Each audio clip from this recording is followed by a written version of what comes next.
कैसे हो दोस्तों। आज हम बेसिकली स्टार्ट करने जा रहे हैं अपने बुक का third chapter which is simulation. और सर 2 मिनट सुनेंगे, 2 मिनट में चैप्टर खत्म कर दूंगा क्या? Exactly sir, yes sir. Simulation का मतलब होता है फोरकास्टिंग से। एक शब्द में सुने कि सर यहाँ पे हम क्या सिमुलेट करेंगे, क्या फोरकास्ट करेंगे। तो पहली बात तो सर हमें क्लियर हो गई कि सिमुलेशन का मतलब यहाँ फोरकास्टिंग से है। फोरकास्टिंग माने प्रिडिक्शन, फ्यूचर हम क्या करेंगे, सिचुएशंस को पकड़ेंगे और क्या करेंगे, फोरकास्ट करेंगे। अच्छा अच्छा सर, समझ गए।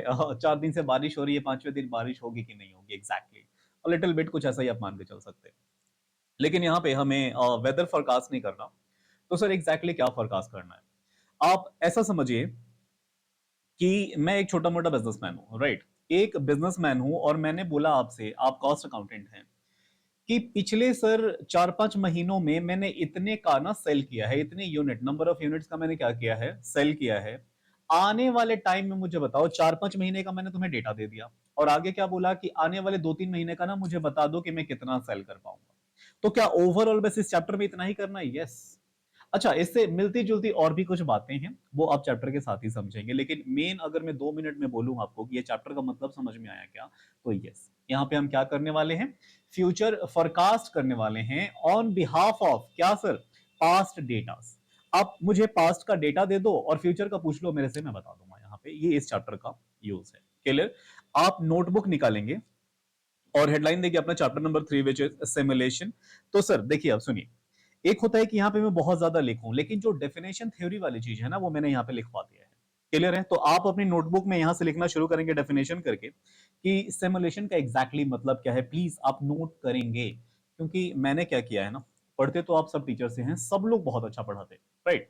लेकिन मैंने ना कुछ पर्सनली ये स्टेप्स बना रखे हैं, आप उन स्टेप को फॉलो करें। और जिस दिन आपको अ लिटिल बिट भी ना टफ लग गया हो एमएसएम, यकीन मानिए सच बोल रहा हूं, पढ़ाना छोड़ दूंगा सर, लगेगा ही नहीं। बहुत ही सिंपल और प्यारे प्यारे इसमें चैप्टर से मजा आएगा आपको। आइए अपन पढ़ते हैं सर कि सिमुलेशन का यहां मतलब क्या है, डेफिनेशन क्या है, मेरे साथ आप पढ़ेंगे। और simulation is a technique. Sir पहली बात ये क्या है, एक टेक्निक है which helps to forecast about future situation on the basis of some past datas and specially random numbers.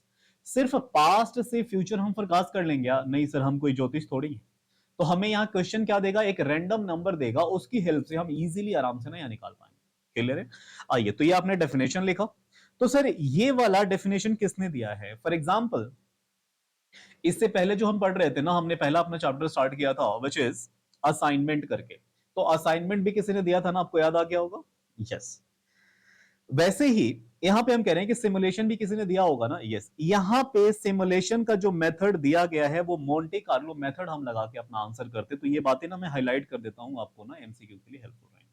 ठीक है, यहां पे मीनिंग में अगेन करके आ गया, आप सेम बात पढ़ लेंगे, वही मतलब है। अब मेरे साथ आइए कि सर इसमें कुछ ऐसा तो नहीं है हमें आंसर करना है।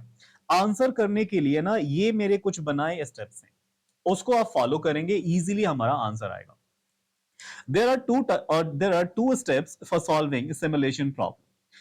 इनिशियल टेबल और सिमुलेशन टेबल। सुन लीजिए, पहली बात की ये जो हम आंसर करेंगे ना, जो फ्यूचर फोरकास्ट करेंगे, माने फोरकास्टिंग वाली टेबल, सिमुलेशन वाली टेबल, वो टेबल नंबर 2 रहेगी। तो पहली टेबल हम क्या बनाएंगे, इनिशियल टेबल या फिर बेसिक टेबल। तो हम बार बार दो नाम में कंफ्यूज नहीं होंगे। हमने क्या बोला, इसके जितने भी आंसर होंगे दोस्त, वो दो टेबल बना के होंगे। पहला वाला हम टेबल कौन सा बनाएंगे, इनिशियल टेबल, और दूसरा क्या बनाएंगे, सिमुलेशन टेबल। अब मेरी बात सुनिए, एग्जाम में इसके प्यारे प्यारे क्वेश्चन बनते हैं। पहले मैं दिखाऊंगा 10-10 नंबर के आ रखे होंगे, 8 नंबर 10 नंबर इजीली। 2 मिनट आपकी खुशी के लिए प्लीज यहां देख लीजिए। ये देखिए, मैंने कुछ एग्जाम के क्वेश्चन डाले हैं, 10-10 नंबर, 8-8 नंबर स्टार्टिंग में ना, बुक में आप देखेंगे। ये देख लो आप। तो क्या ये सर सच है? ऑफ कोर्स, आप स्कैनर निकालिए, भरोसा रखें मेरे पे। ये मैं आपको दिखाना चाह रहा हूं कि अब क्या हो रहा है, अब तो 7 नंबर के आ रहे, पहले 10-10 नंबर के चैप्टर आ रखे हैं। बेहद ही इजी, चाहे आप उस वक्त मान लीजिए एग्जामिनेशन हॉल में भूल भी गए, वैसे तो भूलेंगे नहीं, तब भी ये चैप्टर इतना इजी है ना कि आपको सर 70% तो मैं वैसे ही सॉल्व करा दूंगा, 60-70% बिना आपको याद रहे भी सॉल्व करवा दूंगा, मेरे मेथड्स को फॉलो करें। आइए, हमने कहा कि आंसर दो टेबल में होते, पहला हम बनाएंगे सिमुलेशन इनिशियल टेबल और दूसरा बनाएंगे simulation table. Sir initial table में हमें क्या करना है, इनिशियल टेबल में हमें कुछ नहीं करना, क्वेश्चन की जो इन्फॉर्मेशन है ना उसे एज इट इज चुरा के हम कॉपी कर लेंगे। कैसे सर? उसके तरीके आइए। यहां मैंने बात नंबर इनिशियल टेबल हम बनाएंगे, पहला करने जा रहे हैं। पहला आप क्या करेंगे, ये स्टेप नंबर 1 है मेरा, copy question information as it is. कहां तक सर कॉपी करना है? प्रोबेबिलिटी तक। तो क्या क्वेश्चन में प्रोबेबिलिटी गिवन होगा? यस। और मान लीजिए प्रोबेबिलिटी गिवन नहीं होगा तो हम निकाल लेंगे, इजी। आइए, मान लीजिए स्टेप नंबर 1 आपने फॉलो कर लिया। स्टेप नंबर 2 में आप क्या करेंगे? Compute cumulative probability. सर मान लीजिए कोई प्रोबेबिलिटी है 2, 4, 6, 8, 10%, राइट? तो क्यूमुलेट करने का मतलब क्या होता है? जोड़ देना। 2 में कितना जोड़ा? 4 जोड़ा, हो गया 6। 6 में हमने कितना जोड़ा? 6, कितना हो गया? 12। ये हमें करना है, माने क्यूमुलेट कर देना, जोड़ देना। फाउंडेशन में आप करते थे। उसके बाद हमें स्टेप नंबर 3 क्या फॉलो करना है? Compute range from cumulative probability. अभी तक आपने पहले क्या किया? प्रोबेबिलिटी तक क्वेश्चन को ही कॉपी कर लिया, अगर ना गिवन हो तो कैलकुलेट कर लिया। उसके बाद स्टेप नंबर 2 आपने क्या कर लिया? उसको जोड़ लिया, क्यूमुलेट कर लिया। और क्यूमुलेट करने के बाद उससे आप क्या बना लेंगे? रेंज बना लेंगे। मैं अभी सिखाऊंगा आपको रेंज बनता है कैसे। इजी। इसमें आप कुछ नहीं करते और आपका 50% क्वेश्चन सॉल्व हो गया। अगर 10 नंबर का है तो 5 नंबर खत्म। अब तो सर 7-8 नंबर के ही आ रहे, तो 3-3.5 नंबर तो हो गया। आई। उसके बाद आप क्या करेंगे दोस्त? टेबल नंबर 2 बनाएंगे, जिसका नाम ही क्या होगा? Simulation table. या फिर अगर आप सोच रहे हैं फोरकास्टिंग टेबल तो यस, लेकिन हम क्या बोलेंगे? सिमुलेशन चैप्टर है तो क्या बोलेंगे? Simulation table. उसमें आप क्या करेंगे? ये होता नहीं है, लेकिन मैंने कहा ना कि ये स्टार्ट करने के लिए, जस्ट टू स्टार्ट। क्वेश्चन में क्या गिवन होगा?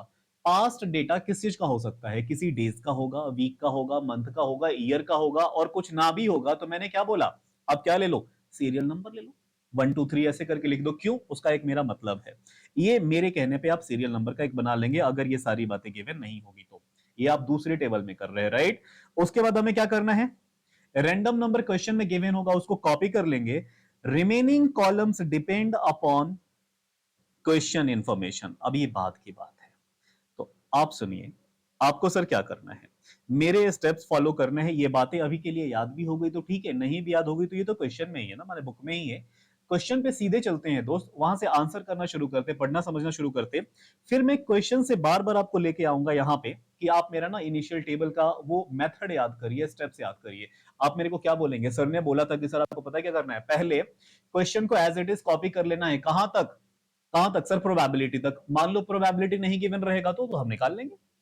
अच्छा, निकालने का तरीका अभी मैं सिखा दूंगा। दूसरा है, मान लो प्रोबेबिलिटी आ गई, फिर क्या करोगे? उसको जोड़ दोगे अगले कॉलम बना के, क्यूमुलेटिव प्रोबेबिलिटी। वहां तक निकल गया, फिर हम क्या करेंगे? क्यूमुलेटिव प्रोबेबिलिटी से रेंज बना लेंगे। 50% बात खत्म। अभी तक इतना ही याद रखो। आइए मेरे साथ सर, देखेंगे यहां पे क्या है। समटाइम्स, समटाइम्स एरर है, मेरे साथ पढ़ेंगे। Sometimes probability is not given in the problem, instead frequency is given. कभी कभी दोस्तों क्वेश्चन में क्या होता है कि प्रोबेबिलिटी वो देते ही नहीं है, तो क्या देते हैं उसकी जगह पे? कुछ तो दोगे, फ्रीक्वेंसी देंगे। और फ्रीक्वेंसी का मतलब होता है नंबर ऑफ अकरेंस। कोई चीज कितनी बार अकर हुई है, हैपेंड हुई है, उसको हम फ्रीक्वेंसी बोलते हैं। तो फ्रीक्वेंसी से कैसे निकाल लेंगे सर? क्या? प्रोबेबिलिटी। मैं अभी सिखा देता हूं आपको। आइए, in that case first we have to calculate probability from given frequency. आइए कैसे निकालेंगे? फॉर एग्जांपल दोस्तों, मान लो मेरे क्वेश्चन में प्रोबेबिलिटी ना गिवन हो के क्या आ गई? फ्रीक्वेंसी आ गई। तो पता है क्या करना है? देखो सिंपल है, सारी फ्रीक्वेंसी को जोड़ दो। ये सम ऑफ फ्रीक्वेंसी, ये सिग्मा का सिंबल हमने लगा रखा है। कितनी आ गई? 100। अब ये पहला 10 था ना, 10 में डिवाइड कर देंगे 100 से तो कितना आएगा सर? 10%, 0.10। तो ऐसे आप नहीं बना लोगे सर। 30 को डिवाइड कर दिया 100 से, कितना आएगा? 0.30। वैसे ही 20 को डिवाइड कर दिया 100 से। मतलब सिंपल है, हमने क्या किया? सारी फ्रीक्वेंसी को जोड़ दी, फ्रीक्वेंसी को जोड़ दिया, सम ऑफ फ्रीक्वेंसी आ गई। उसके बाद इंडिविजुअली हम क्या करेंगे? पहली वाली फ्रीक्वेंसी को पकड़ के और टोटल से डिवाइड कर देंगे। जो परसेंटेज आएगा इधर, ये हमारा क्या हो गया? प्रोबेबिलिटी हो गया। फॉर्मूला अगर आपको चाहिए तो मैंने प्रोबेबिलिटी का यहां फॉर्मूला लिख दिया, each frequency divided by sum of frequency. कितना इजी है। क्यों किया सर हमने? क्योंकि मुझे इसकी जरूरत है कि जब तक मेरे पास क्वेश्चन में प्रोबेबिलिटी नहीं आ जाती, मैं क्वेश्चन को आगे बढ़ा ही नहीं सकता। क्योंकि इनिशियल टेबल के लिए प्रोबेबिलिटी आना जरूरी है, तभी तो मैं उसको जोड़ूंगा और उससे क्या बनाऊंगा? रेंज बनाऊंगा। आई, इतने ही कंसेप्ट है सर। ओएम एसएम बेसिकली अगर मैं बोलूं, किसी किसी बच्चे को टेक्निकल लगता, टफ लगता है, नहीं वो तो आपको करके ही पता चलेगा। मैं कुछ भी बोल लूं, आप कौन सा मानने वाले हैं?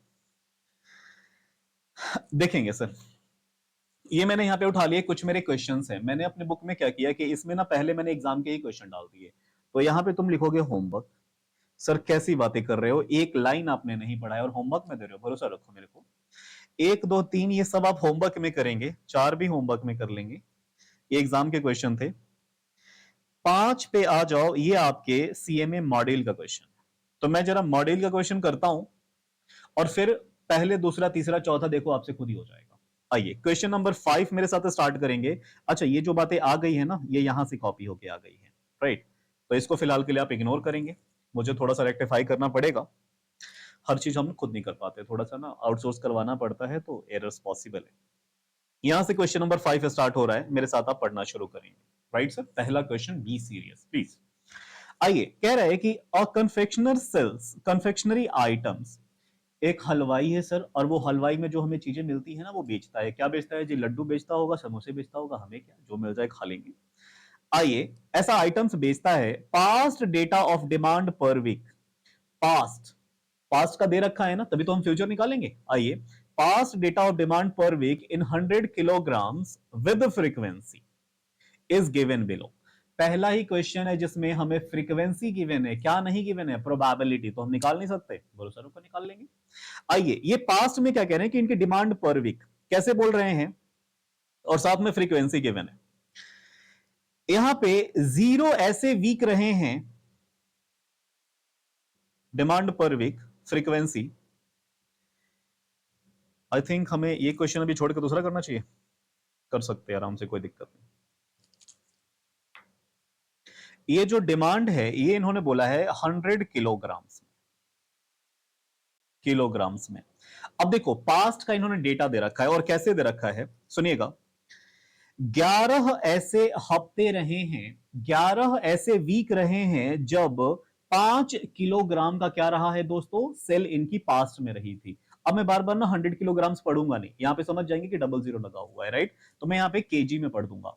पास्ट में 11 ऐसे हफ्ते रहे हैं जब इनकी डिमांड कितने किलो की रही है पास्ट में, 5 किलो की। 8 ऐसे वीक रहे हैं, 8 ऐसे हफ्ते रहे हैं जब 10 किलो की इनकी क्या रही है, डिमांड रही है, या फिर सेल रही है पास्ट में। फिर उन्होंने पास्ट का सब कुछ दे दिया। अब ऐसे ही आप सब कुछ पढ़ लेंगे। ऐसे ही 3 ऐसे हफ्ते रहे हैं, 3 ऐसे वीक रहे हैं जब इनका कितना बिका है, या डिमांड रही है 25 किलो, 25 किलो, 25 किलो की। क्लियर है? वैसे ही, ऐसे ही आपने पास्ट का देख लिया। अब ये आपसे देखो दोस्तों क्या पूछेंगे कि पास्ट में इनका कुछ ऐसा डिमांड रहा है, तो फ्यूचर में आपको बताना होगा कितने हफ्तों का। इन्होंने इतने सारे वीक्स दे रखे हैं, 5 10 वगैरह वगैरह वगैरह। तो जरा मैं आगे का देख लेता हूं। आगे मैंने पढ़ा question, using the following sequence of random numbers. नीचे मुझे रैंडम नंबर्स गिवन है, उसके बिहाफ पे ही मैं निकालूंगा। Generate the demand for the next 10 weeks. मुझे क्या करना है, पास्ट का डेटा गिवन है, इतना इतना एक हफ्ते में रहा है, अगले 10 हफ्तों में मेरी कितने की डिमांड रहेगी, मेरी कितने की सेल रहेगी, वो आपको प्रिडिक्ट करके बताना है। तो सर मैं कोई यंत्रामी थोड़ी हूं, मैं कैसे बताऊंगा? आपको बताना है सर, यहाँ पे इन्होंने रैंडम नंबर्स गिवन है, यहाँ दे दिए हैं रैंडम नंबर्स। क्लियर है? निकाल लूंगा मैं।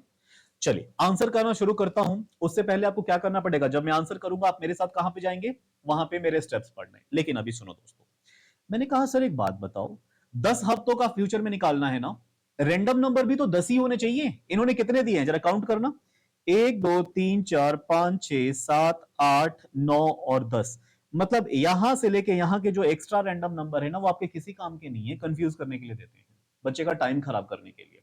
एग्जाम में बच्चा कहीं तो फंसे। आप केयरफुली देखेंगे कि अगर मुझे फ्यूचर में सिर्फ ना 10 हफ्ते का निकालना है और रैंडम नंबर 10 से ज्यादा गिवन है, तो आप क्या करेंगे, फर्स्ट 10 उठाएंगे जो आपके काम का है। सर ऐसा पॉसिबल है कि रैंडम नंबर कम गिवन हो? नेवर। मिनिमम तो मिनिमम गिवन ही रहेगा उतना, लेकिन हाँ ज्यादा भी कभी कभी आ जाता है, तो आप उतने पिक करें जितने आपके काम का हो। तो आपको तो 10 ही हफ्तों का प्रेडिक्ट करना है ना। स्मार्ट बच्चा रहेगा वो क्या कर लेगा, 11 12 13 14 15, अगले 15 हफ्तों का आपको क्या दे देगा, प्रोडक्शन करके दे देगा। क्यों अपना टाइम वेस्ट कर रहे हो, हमें नहीं करना एग्जाम में। क्लियर? आई, क्वेश्चन को थोड़ा कर देंगे क्लीन, और अब हम चलते हैं अपना क्या बनाने, आंसर करने। मेरे को एक बात बता दो, मेरे को आप एक बात बता दो सर, कि 10 हफ्तों का बताना है, कैसे करेंगे? 2 टेबल बनेगी। पहली टेबल का नाम क्या है, इनिशियल टेबल, और दूसरे टेबल का नाम क्या है, सिमुलेशन टेबल। इनिशियल टेबल में क्वेश्चन को अब स्टेप पढ़ूं मैं, आ जाओ। एक काम करता हूं, मैंने इस क्वेश्चन को इंपोर्ट कर लिया है, अपने राइटिंग पैड पे यहां पे आ जाओ और यहां हम आंसर करना शुरू करेंगे। सेम क्वेश्चन है सर, आप मेरे साथ आप मेरे साथ आंसर करने जा रहे हैं आंसर नंबर 5।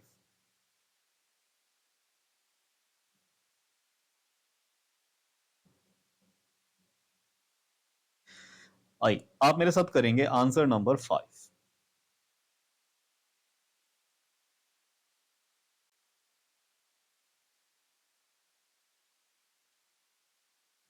चलिए, सबसे पहले हमें क्या बनाना है, पहली टेबल बनानी है और टेबल 1 का नाम क्या है, इनिशियल टेबल। Initial table.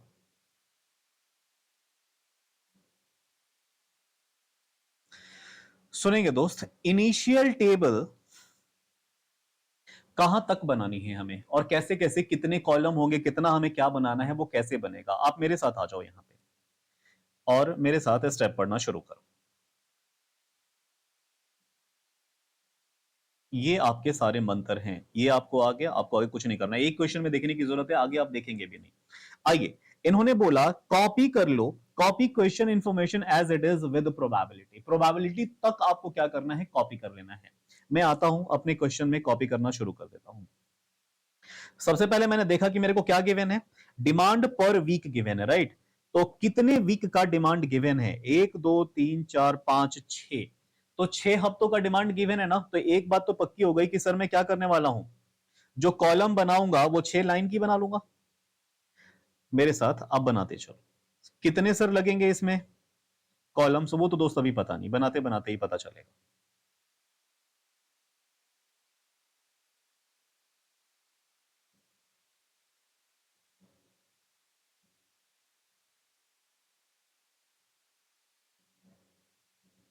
चलिए, ये आपने मेरे साथ बनाया पहला, और मेक श्योर कि कितनी होनी चाहिए, 6 होनी चाहिए। 1 2 3 4 5 6। ये पहले वाले का सर मैं नाम क्या दूं, मैंने बोला था कि जब कुछ ना गिवन हो तो सीरियल नंबर लिखना, लेकिन यहां पे वीक गिवन है ना, तो दोस्त आप क्या लिखेंगे, वीक्स। आपने मेरे साथ यहां लिख दिया वीक। एक बार मैं देख लूं कि मैं प्रॉपर आ तो रहा हूं। अच्छा, इधर जा रहा है माय कैमरे का रिमोट।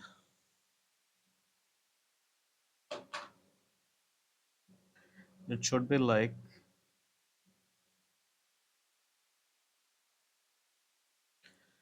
दिस। चलिए,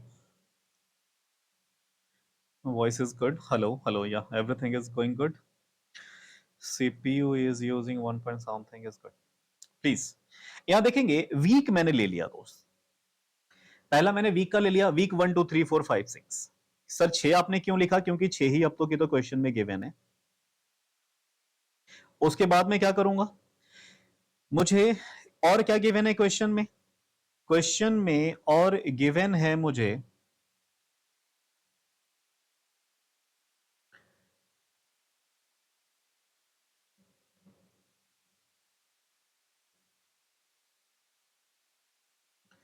यहां पे देखिए डिमांड पर वीक के गिवन है और फ्रीक्वेंसी गिवन है। तो डिमांड और फ्रीक्वेंसी मैं यहां से चुरा लेता हूं क्वेश्चन में से ही। ये मैंने चुरा लिया डिमांड के लिए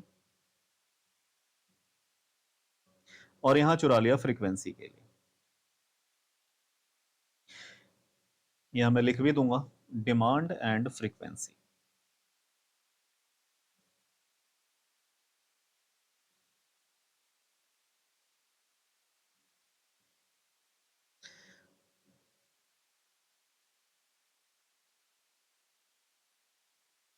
जी दोस्त, डिमांड कितने की रही है,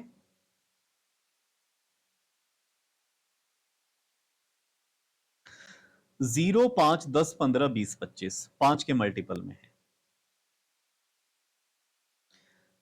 0 5 10 15 20 और 25। इनकी फ्रीक्वेंसी क्या रही है, मैं काम करता हूं, मेरे को ना आदत पड़ गई है यहाँ पे, तो जरा मैं यहीं पे क्वेश्चन ना निकाल लूं।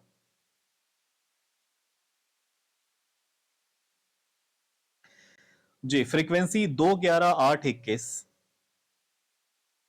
2 11 8 21 और साथ में 5 और 3, यह मैंने लिख दिया 5 और 3। ये दोस्त मैंने यहां तक कर लिया कॉपी। क्वेश्चन की सारी इंफॉर्मेशन मैंने ले ली, अब मुझे क्वेश्चन देखने की जरूरत नहीं है। आइए अब मुझे एक बात बताएंगे दोस्त कि फ्रीक्वेंसी मुझे नहीं, क्वेश्चन ने क्या बोला था, copy question information as it is with probability. और प्रोबेबिलिटी तो नहीं है, फ्रीक्वेंसी गिवन है ना, तो फ्रीक्वेंसी से आपको प्रोबेबिलिटी निकालना तो आता ही है ना। बोलो हाँ, अरे बोल नहीं रहे।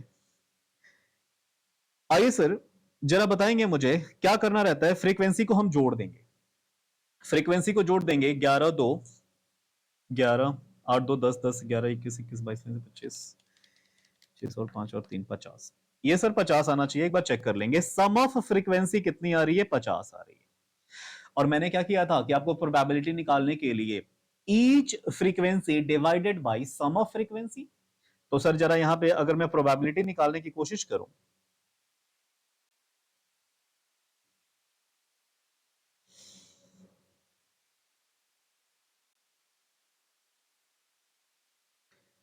अगर मैं प्रोबेबिलिटी निकालने की कोशिश करूं तो कैसे बनेगा sir.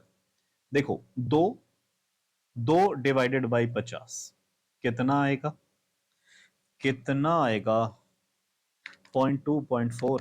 2 divided by 50 should be 0.04, 0.04। ऐसे आप क्या निकाल लेंगे दोस्त, 11 divided by 50, 11 divided by 50 it should B 0.22। 8 divided by 50, 8 divided by 50 it should B 0.16। 21 divided by 50 0.42। वैसे ही 5 डिवाइडेड बाई 50 ये तो 1 आ जाएगा 0.10, और 3 divided by 50 it would be 0.06। चलिए यहां तक दोस्त हमने कॉपी कर लिया। हमने क्या निकाल लिया, प्रोबेबिलिटी, राइट। अब प्रोबेबिलिटी के बाद हमें क्या करना था, आप याद करें, मेरे को तो याद है सर क्या करना था, copy question information as it is with probability. Step number 2, cumulate frequency. Probability आपको क्या करना है, प्रोबेबिलिटी को क्यूमुलेट कर देना। देखिए स्टेप नंबर 1 हो गया हमारा। दूसरा क्या करेंगे, कंप्यूट क्यूमुलेटिव प्रोबेबिलिटी। कैसे निकलेगा, देखो दोस्त ये प्रोबेबिलिटी गिवन है ना, मुझे निकालना है क्यूमुलेटिव प्रोबेबिलिटी। मैंने यहां लिख दिया क्यूमुलेटिव प्रोबेबिलिटी, जोड़ देना। ये 0.04 है ना, तो ये अपनी जगह तो उतना ही रह जाएगा 0.04। 0.04 में 0.22 जोड़ देंगे तो मैं बोलूं कि 22 4 26, 0.26 आ जाएगा। वैसे ही 26 में अब कितना जोड़ देंगे दोस्त, 16। क्यूमुलेट करना समझ में आ गया। 0.26 में 0.16 आप जोड़ देंगे, ये कितना आना चाहिए, 42 आएगा क्या। 0.26 प्लस 0.16 0.42। सर 42 में फिर अगेन 0.42 आप जोड़ देंगे, कितना आ जाएगा 84, 0.84। 84 में मैंने 0.10 जोड़ दिया 0.94, और 0.94 में मैंने कितना जोड़ दिया 0.6, it should B 1, right, 1.00। Sir probability, cumulative probability का जो सम है वो एक से ज्यादा नहीं आना चाहिए कभी भी। वो कितना आना चाहिए, एक ही आना चाहिए, क्योंकि प्रोबेबिलिटी जब निकालते हैं ना तो वैसे ही रहता है, टोटल 100% तो ही होगी। आइए क्यूमुलेटिव प्रोबेबिलिटी आ गया, उसके बाद हम क्या करेंगे दोस्त, अगला काम है हमारा रेंज बनाना। क्या बनाना, रेंज। ये बातें कहां लिखी गई है सर, यहां पे देख लीजिए, ये हमारा हो गया, ये भी हो गया। अब हम क्या करेंगे, compute range from cumulative probability. Cumulative probability से हम क्या निकालेंगे दोस्त, रेंज निकालेंगे। रेंज बनाना कितना सिंपल है, यहां पे आइए, यहां आप मेरे साथ बनाने जा रहे हैं रेंज।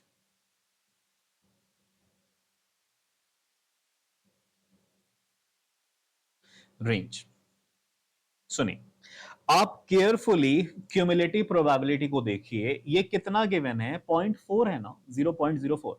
0.04 है ना, अगर इसको मुझे परसेंटेज में बोलता तो दोस्त मैं क्या बोलता, 4%। इसको बोलना हो तो कितना बोलता, 26%। अब सुनिएगा, परसेंट है, परसेंट है ना, मुझे क्या करना है इसको, अब ये इसको हंड्रेड्स में लिखना है। फॉर एग्जाम्पल ये 0.04 है ना, तो मैं बोलूंगा 0 से लेके 4 से एक कम कितना, 3, ऐसे हंड्रेड्स में लिख दूंगा। अगेन ये 26 है ना दोस्तों, इसको क्या लिखूंगा, 3 से शुरू, मैंने 4 से शुरू, 3 यहां पे तो 3 से खत्म हो गया था ना, 0 से 3, यहां पे क्या लिखूंगा, 4 से शुरू, और ये 26 है ना, तो एक कम कितना, 25। अब देखो ये 25 पे खत्म दोस्त, 26 से शुरू होगा, और कहां पे खत्म होगा, ये 42 है ना, तो एक कम कितना, 41। ये एक कम आप क्यों लिख रहे हो अभी बता दूंगा। ये 41 पे खत्म, एक ज्यादा यहां पे ले लेंगे, 42, 42 से ये 84 है ना, एक कम विच इज 83। और ये कितना हो जाएगा, 84 से शुरू होगा, लेकिन ये 94 है ना, तो कितना हो जाएगा दोस्त, 93। और ये एक ज्यादा से शुरू होगा, 94 से लेके कहां तक, ये 100 है ना, तो मैं एक कम लिखूंगा 100 का विच इज 99। रेंज बनाना बहुत आसान है। ये गिवन किस में थे, ऐसे क्यूमुलेटिव प्रोबेबिलिटी को मैंने उठाया, ये परसेंटेज में गिवन थे, मैंने हंड्रेड्स में ऐसे कन्वर्ट करके लिख दिया।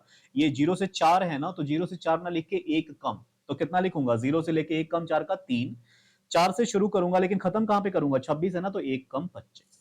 बोलो आसान है, ऑफकोर्स आसान है सर।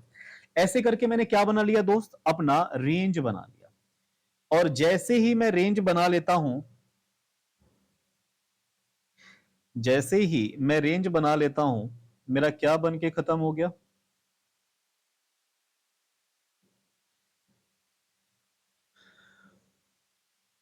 इनिशियल टेबल बन के खत्म। कुछ नहीं करना आपको, इसमें कुछ भी करना था नहीं, कुछ स्टेप्स फॉलो करे, क्या सारे क्वेश्चन में ये होगा, यस। तो ये सर हमारा कंप्लीट हो गया। अब देखिए इनिशियल टेबल बन के तैयार है, अब दोस्तों हम क्या बनाएंगे, अपना सिमुलेशन टेबल।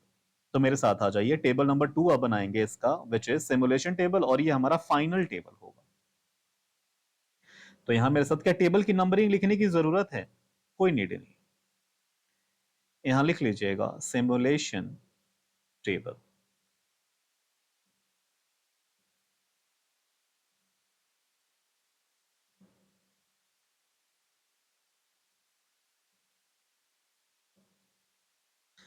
चलिए सिमुलेशन टेबल में सर कितने कॉलम बनेंगे और कितना रॉ का बनेगा, पहले तो ये बताइए कि कितने हफ्तों का मुझे प्रिडिक्ट करना है। क्वेश्चन ने साफ साफ मुझे बोला था, स्टेप्स को तो यही रहने दो, क्वेश्चन ने मेरे को साफ साफ बोला था कि 10 हफ्तों का बताओ, पिछले 6 हफ्तों की सेल दे रखी थी, और क्वेश्चन ने क्या बोला आपसे कि मुझे प्रोडिक्शन करके दिखाइए नेक्स्ट 10 वीक्स का। तो 10 में ऐसे ले लूंगा, ऐसे मेरे काम का, और एक इंफॉर्मेशन के लिए माने टोटल 11 रॉज मुझे यूज करने पड़ेंगे, राइट। चलो यहां पे यूज कर लो,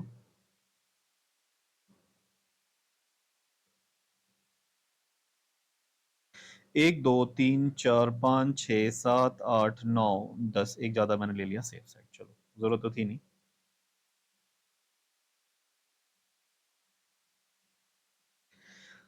चलिए आप कर लीजिए यहां पे,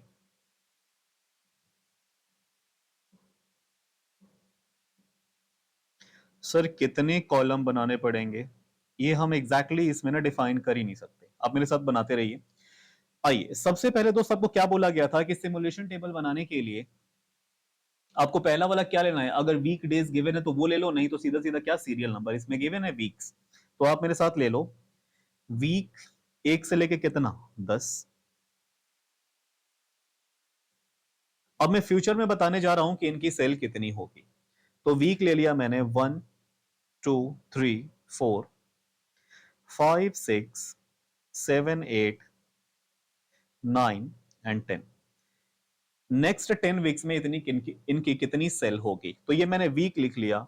उसके बाद अगला जो होगा आपका वो रैंडम नंबर ही लिखना है। सर रैंडम नंबर कहां से लिखना है, क्वेश्चन में बोलो गिवन है, आ जाओ देख लो यहां पे। सिमुलेशन टेबल बनाने के लिए पहला आपको क्या लिख लेना है, serial number, days, week, month, जो भी ईयर गिवन है। दूसरा आपको क्या करना है, कॉपी कर लेना है रैंडम नंबर, कर लिया, आ जाओ। Remaining column depends upon question demand, अब जो डिमांड करेगा हम बता देंगे। पहले तो एक बात बताओ कि सर रैंडम नंबर सर कहां गिवन है, अभी तो आपको दिखाया था, देखो यहां पे इस क्वेश्चन में रैंडम नंबर, क्वेश्चन नंबर 5 में ये गिवन है ना, 35 52 13 90 23 73 ऐसे करके।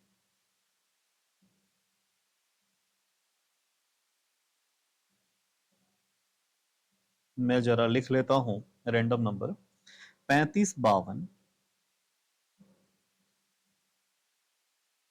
35 52 13 90 23, 13 90 23, 73 73, 73 34 57, 34 57, इसके अलावा 35 और 83, 35 और 83 माने 83। ये मैंने क्या कर लिया जी, random number as it is copy कर लिया, क्वेश्चन में ही गिवन था। अब आपको क्या करना है, इन रैंडम नंबर की हेल्प से, इन रैंडम नंबर्स की हेल्प से आपको फ्यूचर फोरकास्ट करना है, माने वीकली डिमांड इनका आप कितना होगा वो बता दो फ्यूचर का। तो फ्यूचर का मैंने बता दिया कि जो आपका वीकली डिमांड होगा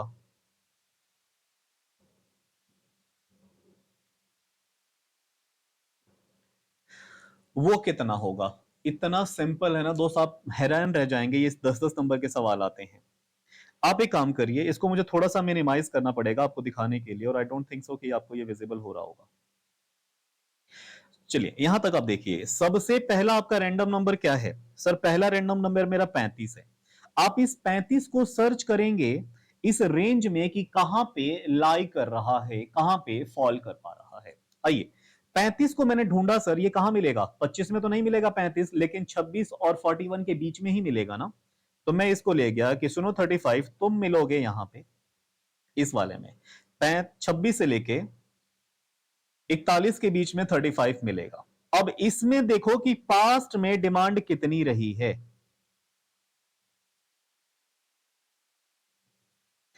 पास्ट में डिमांड कितनी रही है सर, 10 यूनिट की रही है, 10 केजी, इसमें क्या गिवन था, केजी गिवन था ना। तो 10 केजी की डिमांड रही है, तो फ्यूचर में भी ना 10 किलो की ही होगी। हालत देखिए सर, मैं कुछ नहीं कह सकता, यहां मैंने लिख दिया 10 केजी। बात समझ में आई क्या। आइए वैसे ही सर यहां देखेंगे जरा आप कि यहां पे कितने की रही है, 52 की। 52 इनका रैंडम नंबर गिवन है, आप 52 रैंडम नंबर का सर्च करेंगे कहां पे, रेंज में, कहां मिल जाएगा। इस 52 को मैंने सर्च किया रेंज में सर, ये मुझे मिल गया 52 मिलेगा 42 के बाद और 83 के बीच में, राइट। तो इधर पास में कितने की रही है डिमांड सर, 15 यूनिट की रही है, 15 केजी की रही है, तो फ्यूचर में कितने की होगी, 15 केजी की होगी।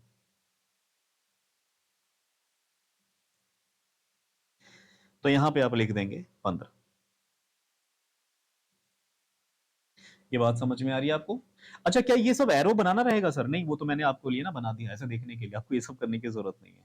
तो वैसे ही अकॉर्डिंगली आप सब भर लेंगे। चलिए 13 सर देखिएगा, रैंडम नंबर मेरा 13 है, 13 को मैं सर्च करूंगा कहां पे, रेंज में, कहां मिल रहा है, 4 से 25 के बीच में 13 मिलेगा, पास में कितने की रही है, 5 की डिमांड रही है, तो फ्यूचर में भी 5 की होगी। क्लियर है क्या।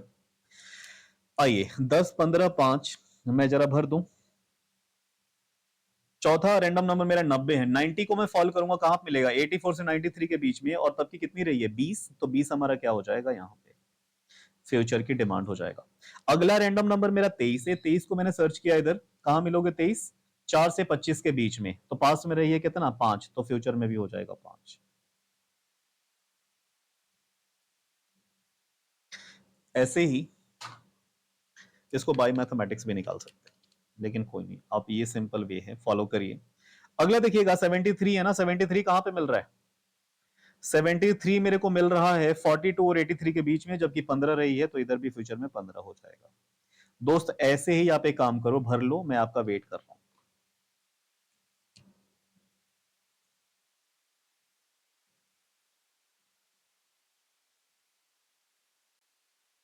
ये मैंने भर लिया, आप एक बार चेक कर लेंगे।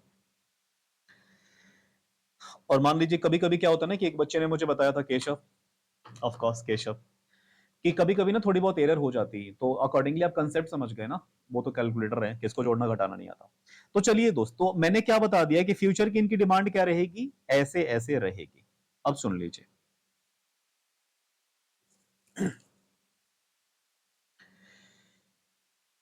क्वेश्चन की ना एक बार लैंग्वेज पढ़ना जरूरी है, कि क्या इसने मेरे से क्या पूछा था कि अगले 10 हफ्तों में कितनी डिमांड रहेगी। अगर इतना पूछा है तो मैंने बता दिया कि सुनो भाई, फ्यूचर में पहले हफ्ते में डिमांड रहेगी 10 किलो की,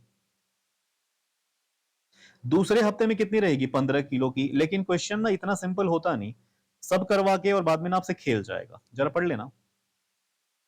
Using the following sequence of random numbers generate the demand for the next 10 weeks. Also find, देखो यहां पे गेम है, also find out the average demand per week. Average demand per week, तो average का क्या मतलब होता है सर? सारे डिमांड को मैं जोड़ दूंगा और डिवाइड कर दूंगा कितने से? 10 वीक का ही है ना, तो 10 से डिवाइड कर दूंगा, एवरेज आ जाएगा। तो यहां पे मैं थोड़ा सा एग्जामिनर को दिखा दूंगा, average demand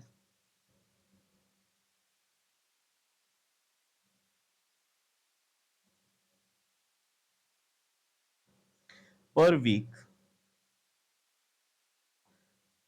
on an average इनका कितना रहे, क्योंकि 10 15 5 20 ऐसे दिखाई दे रहा है। उन्होंने पूछा कि ऑन एन एवरेज बता दो, मैंने कहा भी बता देता हूं, per week is equals to total demand divided by 10 weeks. तो जरा मुझे टोटल डिमांड बता दो कितनी आ रही सर? 10 15 5 20 20 20 40 40 10 50 50 55 75 85 85 90 105 15 120।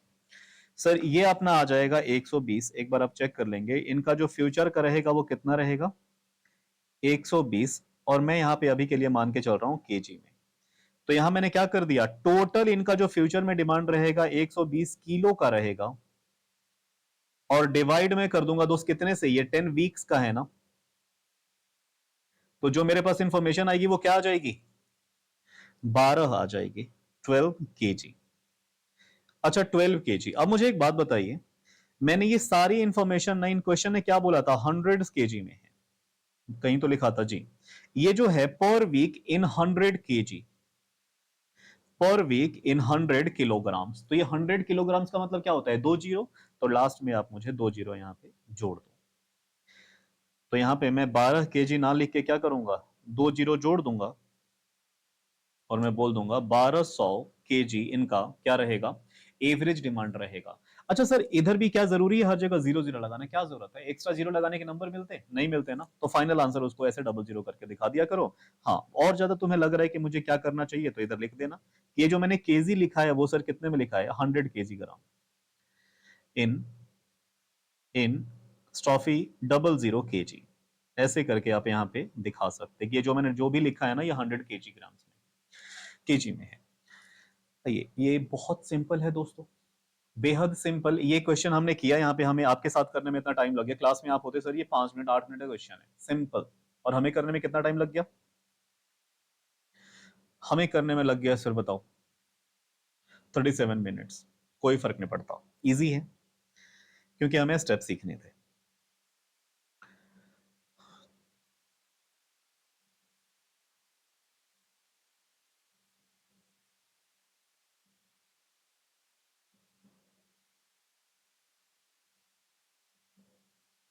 चलिए,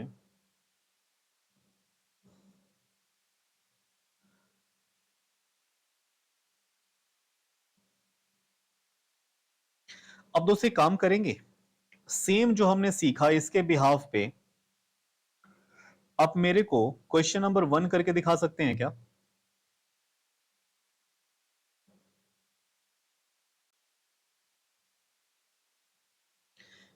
यहां आ जाइए।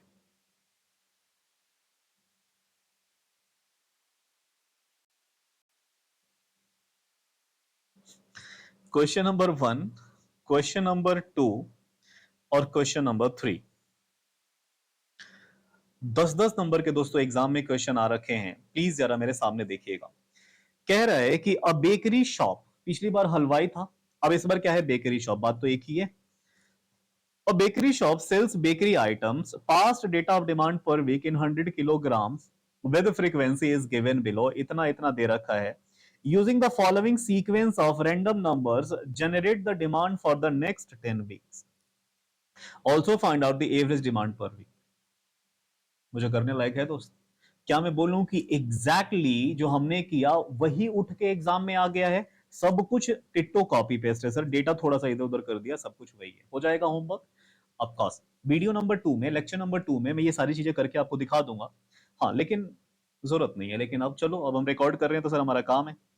जरा 2 नंबर आप पढ़िएगा मेरे साथ, पहले तो होमवर्क लिख लो।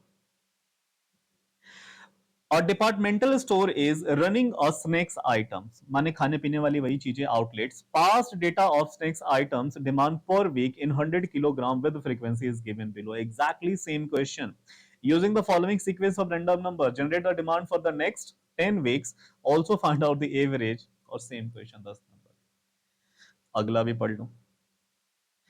कह रहे कि a retailer is dealing with FMCG items. मुझे क्या पता कि एफएमसीजी का क्या मतलब होता है, मैं तो खाने पीने वाली चीजें, मान लो समोसे वाले आइटम बेचता है। The table as given below presents the past data of demand per week in 100 kilogram with frequency. Using the following sequence of random number, generate the demand for the next 10 weeks. Also find out the average demand। क्या मैं बोलूं दोस्त कि ये पहला, दूसरा, तीसरा question जो एग्जामिनर का फेवरेट था,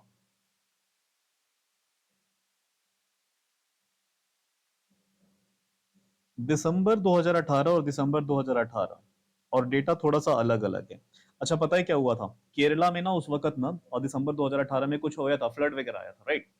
तो कुछ स्टेट के एग्जाम पहले हो गए थे और कुछ स्टेट के एग्जाम ना कुछ दिन बाद हुए थे, तो वही दूसरा वाला क्वेश्चन पेपर आया था, तो शायद ये 2 बार कॉपी हो गया है।